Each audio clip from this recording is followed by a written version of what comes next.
Greetings, friends of liberty. 'Twas not a fortnight ago, while lunching at the club, that I chanced to encounter a most remarkable young man, there accompanying and sponsored by one of my own select 20.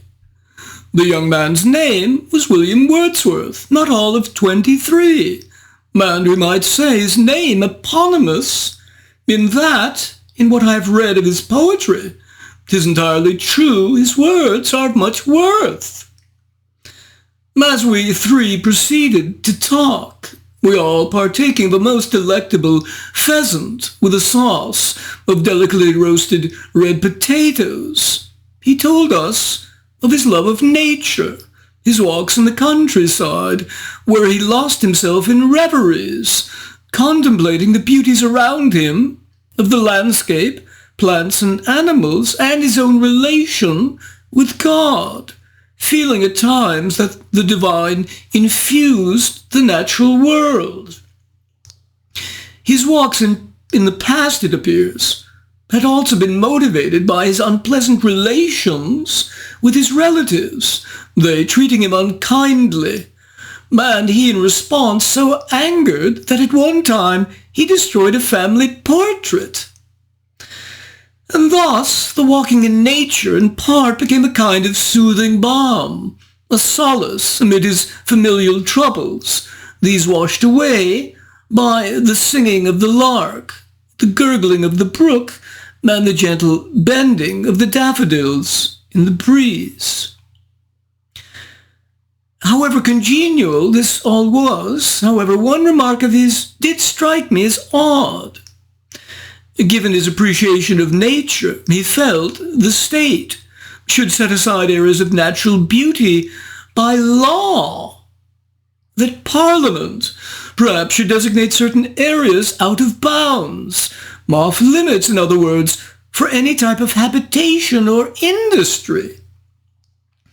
This seems decidedly unnecessary and even a tad tyrannical in imposing his own aesthetic values on others. As it is, throughout England we have private and municipal parks, which allow for the enjoyment of natural beauty, and so it is entirely unclear why it would be the duty of government to create such refuges.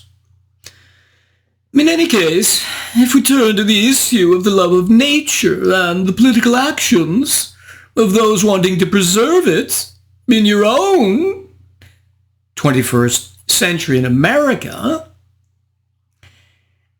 we find today an exemplary philosophical treatment of the entire train of ideas characterizing the green and environmental activism that pervades the West today.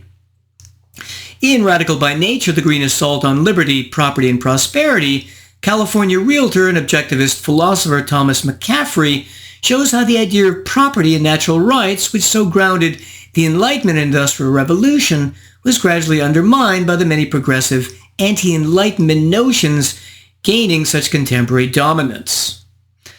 Let's examine some landmark developments in each of his three main sections. A, the evolution of the concept of natural and property rights. B, the transition to progressivism. And C, the damaging societal and economic results for America. Number 1, the development of the concept of natural and property rights. A. After briefly describing Francis Bacon, who famously wrote, "Nature, to be commanded, must be obeyed," McCaffrey turns to the pivotal role of the philosopher John Locke in the rights revolution that characterized the Enlightenment politically.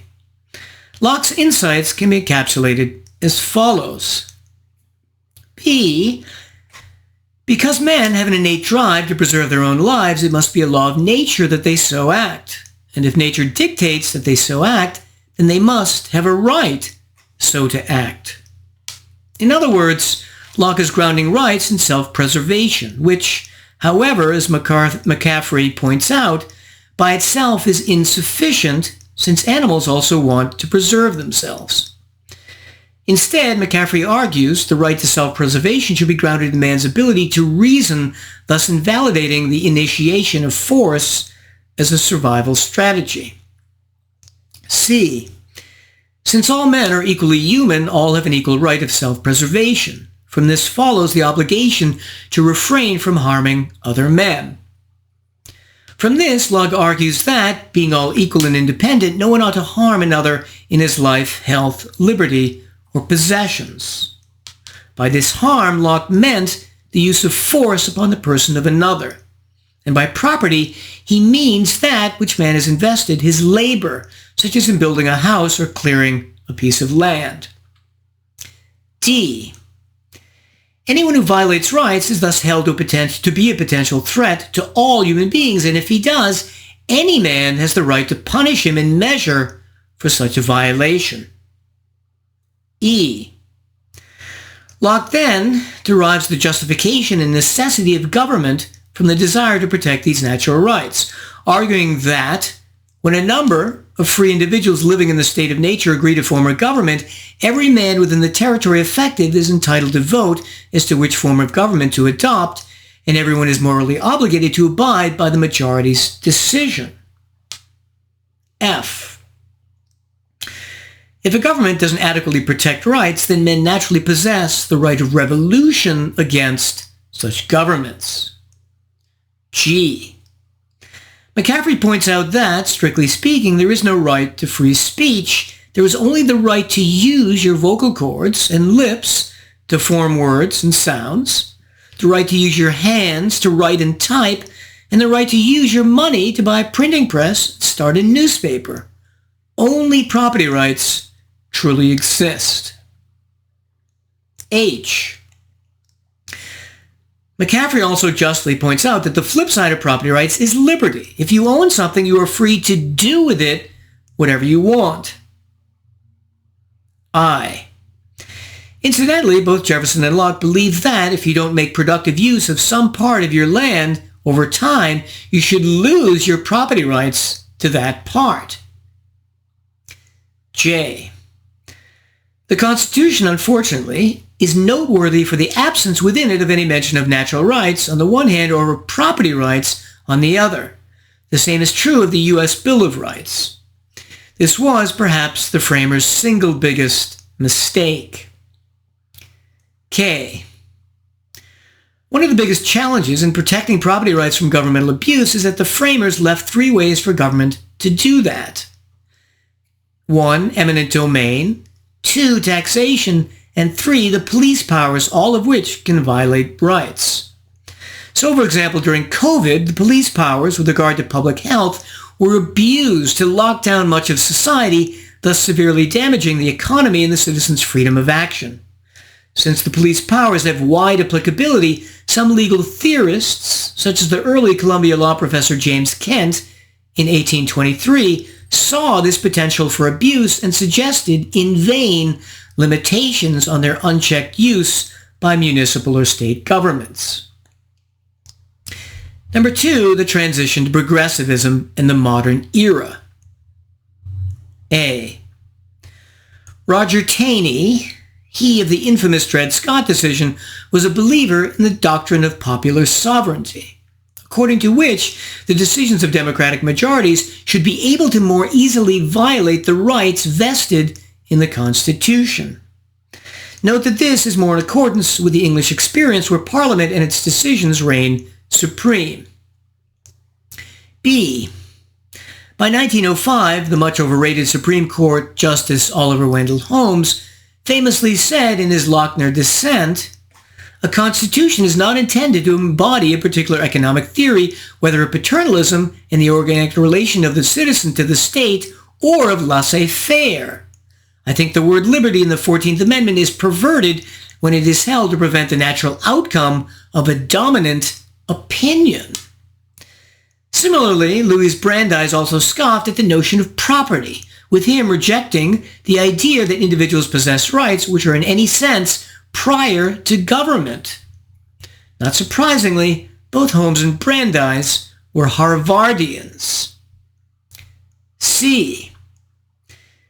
The early and late progressive philosophers of the 20th century fully deprecated the idea of property rights too. For them, freedom was largely of the mind and not in reality. As McCaffrey says, John Dewey equated private property with coercion and socialism with liberty, exactly inverting the thinking of John Locke and the American founders. D. In 1937, the Supreme Court, intimidated by Roosevelt's threat to pack it, just like Joey and Kamala would like to do nowadays, allowed the police powers of the state of Washington to set minimum wages. This a clear violation of employer property rights. They also subsequently allowed collective bargaining for unions. E. The thinkers of modern environmentalism, like George Marsh and John Muir, blended quite seamlessly into this progressive strand of indifference to truth and property rights, sometimes mixing it with a quasi-religious reverence for nature. Generally, they wanted nature preserved in some raw state from productive use. Muir, a brilliant inventor, mechanic, and fruit farmer, was molded in the romantic tradition of Wordsworth and Coleridge to view nature in pantheistic terms, but also, unlike them, became indifferent to human suffering.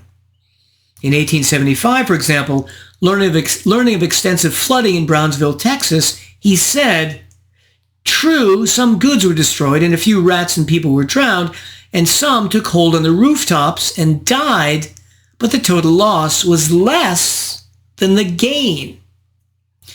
This is the nature lover as the latent sociopath. For Muir, nature existed for its own sake. F. Influenced by similar ideas, politicians and legislatures started curtailing property rights to conserve or preserve nature. So, for example, in 1891, Congress passed the Forest Reserve Act, which authorized the president to set aside forest preserves on federal land, forever withdrawn from sale to private owners. President Harrison quickly declared 13 million acres as reserves. President Cleveland soon added another 5 million acres. G. Progressive hunters were among the most famous conservationists, they organizing themselves in the Boone and Crockett Club, among which were General Sherman, William Sherman, statesman Henry Stimson, politician Henry Cabot Lodge, U.S. Forest Service Chief Gifford Pinchot, and Elihu Root, Secretary of War under Teddy. The Daniel and Davy Club functioned as a political lobby for hunters to set aside both public and private land for their favorite hobby. The Audubon Society similarly organized concerned citizens to protect wild birds from being hunted for meat and feathers, sponsoring legislation curtailing private property rights in birds. H. A National Forest Commission established in 1896 had recommended that Congress authorize the president to designate 13 new forest reserves totaling 21 million acres in 7 states, which reserves President Cleveland duly designated. Gifford Pinchot was subsequently instrumental in adding many millions more, with the result that, by the time Roosevelt left office in 1909, there would be 149 forest reserves covering 193 million acres. I. Yosemite Valley had first become a state park in 1861 and then a federal in 1905 after John Muir had succeeded in having the whole area secede from California and be adopted by the federal government. But Muir failed in his bid to get all federal land, the hundreds of millions of acres simply treated as nature preserves with no logging or hunting allowed. The idea adopted by Muir that nature in and of itself has rights was also spread by Adolf Leopold, the pioneering ecologist. As McCaffrey says, in Learning to Think Like a Mountain, Leopold would eventually forsake Gifford Pinchot's man-centered utilitarian brand of conservation for a nature preservationism along the lines of what Henry David Thoreau and John Muir had practiced. By the 1960s, preservationists were slowly winning political battles against the more utilitarian conservationists, with writer Rachel Carson stretching the truth about the human risks of pesticides like DDT while ignoring that government agencies themselves were highly negligent in overspraying, dosing neighborhoods and settled areas where people were present.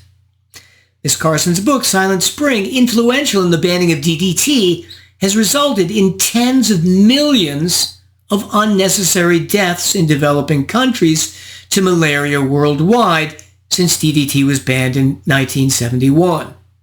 Let me restate that.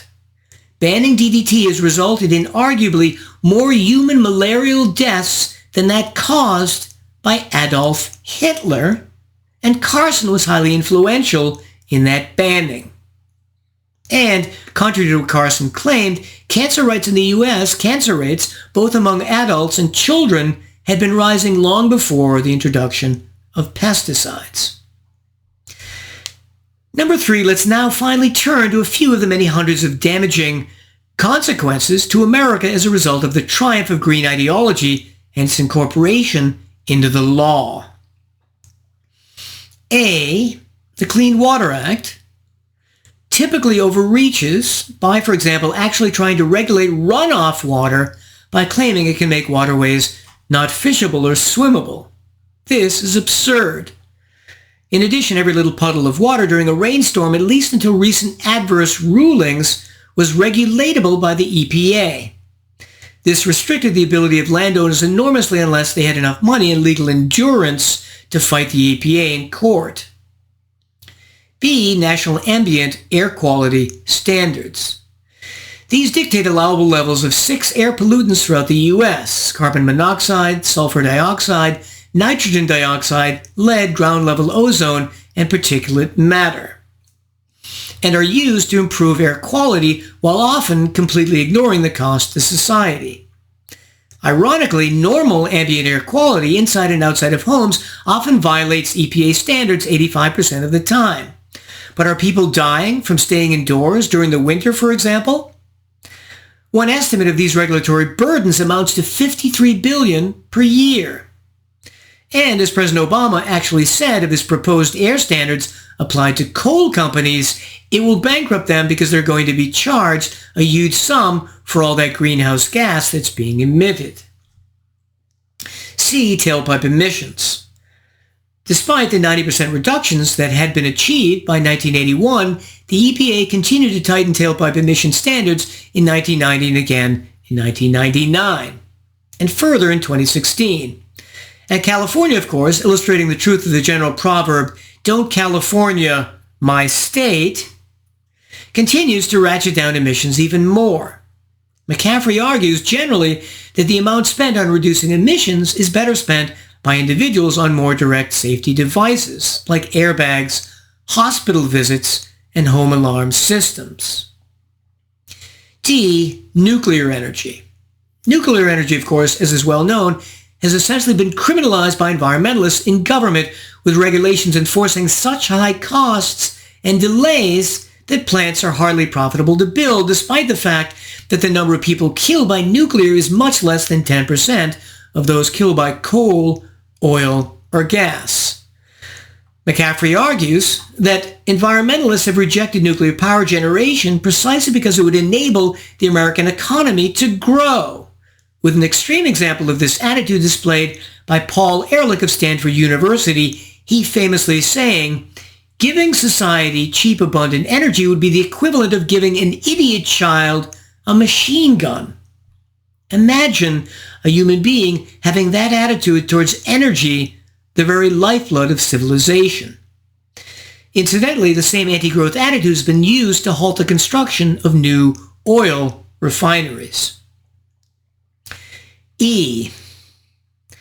Contrary to the now vanished clique of peak oil analysts who 2 decades ago filled cable news channels by prognosticating the end of oil, fossil fuels have enormous known reserves in the U.S., especially after the discovery of fracking techniques, and with the continental U.S., by one calculation, having over 424 trillion cubic feet of natural gas in shale formation, which is itself a decade and a half of U.S. consumption. And the potential reserves, if methods for exploiting methane and tar sands formation are realized, are virtually limitless. Green politicians like Obama and Biden were famous for shutting down the Keystone Pipeline, restricting access to drilling in Alaskan reserves, creating national monuments by presidential decree to preserve even more land, and privileging the competitors of fossil fuels, wind and solar, with massive governmental subsidies. Nonetheless, despite these attempts by Bam Bam and Joey, the American fracking revolution has continued almost unabated, with America recently becoming a net oil exporter. This has partly happened because, unlike with European countries, a large part of U.S. land and subsurface areas under private, not public control. Thank God. F. Given that extreme environmentalists increasingly control most agencies of government and are responsive to extreme green NGOs, it's not surprising that timber production in the U.S. federal lands has fallen drastically, from a peak of 12.7 billion board feet in 1987 to 2.5 billion in 2012, partly because of trying to protect spotted owl habitat in the Northwest. The result of vastly decreased logging has been a severe increase in destructive forest fires on federal lands, as well as a severe loss of jobs for loggers. G. Finally, the Endangered Species Act has long sidelined commercial projects with enormous potential economic benefit to save often unimportant animal species or subspecies. It's also handicapped individual homeowners in their land use. Everyone loses except the snail darter, Stevens kangaroo rat, and meadow jumping mouse. McCaffrey notes that there will be far more economical ways to preserve endangered species, such as preserving their DNA in storage or by keeping them alive in captivity. Funny how Greens don't think of these more practical and economical solutions. In conclusion, for anyone interested in political philosophy and natural rights theory and learning how the protection of property rights has deteriorated over time in the U.S., one could hardly find a better, more readable and informative book. It deserves an A. Happy for my part here in 18th century England that every English animal and bird species is open for hunting so that they can grace our dinner table and provide a most succulent repast. I bid you well and remain the Scarlet Pimpernel.